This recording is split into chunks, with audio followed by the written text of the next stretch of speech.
दिशा ने अपने साथियों शंतानु और निकिता जैकब के साथ मिलकर टूल किट गूगल डॉक्यूमेंट को बनाया, जिसने रची देश के खिलाफ साजिश। उसकी दिल्ली पुलिस ने खोली पोल।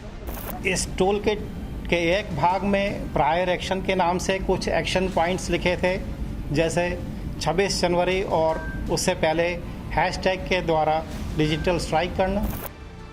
जिसने एक ट्वीट के जरिए फैलाई अफवाहें, उसे दिल्ली पुलिस ने किया बेनकाब।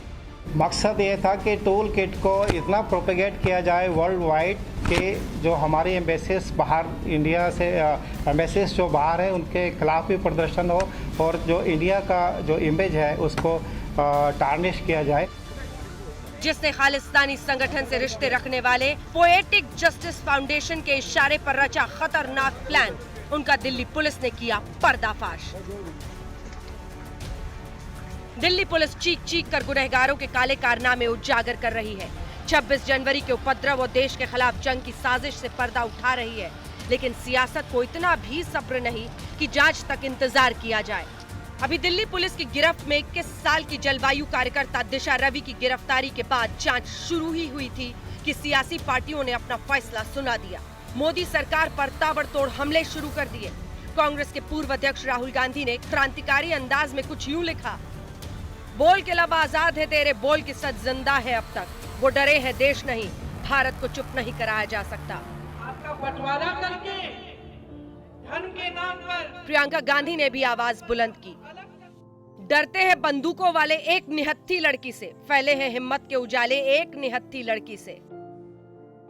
कांग्रेस ने सवालों के बौछार लगा दिए। I don't think that a tweet by a girl of 21 or 22 can destabilize India. Right?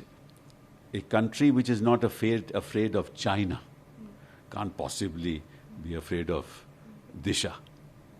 If there is a conspiracy involved, which the government says there is, then they should make Greta Thunberg an accused. Then make Rihanna an accused. Because the conspiracy has to be with them. बयानों का बवंडर बाकी था। दिल्ली के CM Arvind Kejriwal ने इसे लोकतंत्र पर हमला बताया। 21 साल की दिशा रवि की गिरफ्तार लोकतंत्र पर अभूतपूर्व हमला है। अपने किसानों का समर्थन कोई अपराध नहीं है, ये लिखा अरविंद केजरीवाल ने। अरविंद केजरीवाल जी ने यही बताने की कोशिश की है कि डेमोक्रेसी के अंदर हर व्यक्ति को अपनी आवाज उठाने का हक है। जो बच्ची 21 साल की उम्र में, जिसका नाम पूरे हिंदुस्तान में एक पर्यावरण की सुरक्षा और रक्षा करने वाली एक्टिविस्ट के रूप में है, उसको आप जेल में डाल रहे हो, उसके ऊपर आप राष्ट्रद्रोह लगा रहे हो। इतने हमले के बाद बीजेपी भला कैसे चुप रहने वाली थी। दिल्ली से लेकर हरियाणा तक, हैदराबाद से लेकर बेंगलुरु तक जवाबी तोप खोल दिए गए। देश के हित में कभी सोचते नहीं, देश के साथ गद्दारी करने के वालों के साथ मिलजुल के काम करते हैं। अलग अलग आंदोलन में देखे, सिटीजन अमेंडमेंट एक्ट आंदोलन में भी देखे हैं, अभी रिसेंटली आंदोलन में देखे हैं, जो टुकड़े टुकड़े गैंग के साथ मिलकर आज अपोजिशन पार्टी खासकर कांग्रेस पार्टी काम कर रहे हैं, क्योंकि कांग्रेस पार्टी को कोई विकल्प नहीं दिख रहे देश में। एजेंसियों को अपना काम करने दीजिए। अब इस साजिशी सुपारी सिंडिकेट का अगर खुलासा हो रहा है तो कुछ सियासी सूरमाओं के सुपड़े सूझ रहे हैं। क्यों सूझ रहे हैं?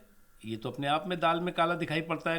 दाल में काला नहीं, पूरी की पूरी दाल काली दिखाई पड़ती है। देशद्रोह का बीज जिसके भी दिमाग में हो उसका समूल नाश किया जाना चाहिए, फिर चाहे वो दिशा रवि हो चाहे कोई और। बेंगलुरु से बीजेपी सांसद पीसी मोहन ने दिशा रवि की उम्र को बुरहान और अजमल कसाब से जोड़ दिया। उन्होंने ट्वीट करके लिखा, बुरहान वानी 21 साल का था, अजमल कसाब 21 साल का था। उम्र सिर्फ एक संख्या है, कानून से ऊपर कोई नहीं। कानून अपना काम करेगा, जुर्म जुर्म है। देश की सुरक्षा पर खतरे को लेकर दिल्ली पुलिस ने जो खुलासे किए हैं वो अपने आप में गंभीर है। ऐसे में दिशा रवि के जरिए केंद्र सरकार को घेरने का दांव विपक्ष ने जो चला है, कहीं वो उल्टा ना पड़ जाए।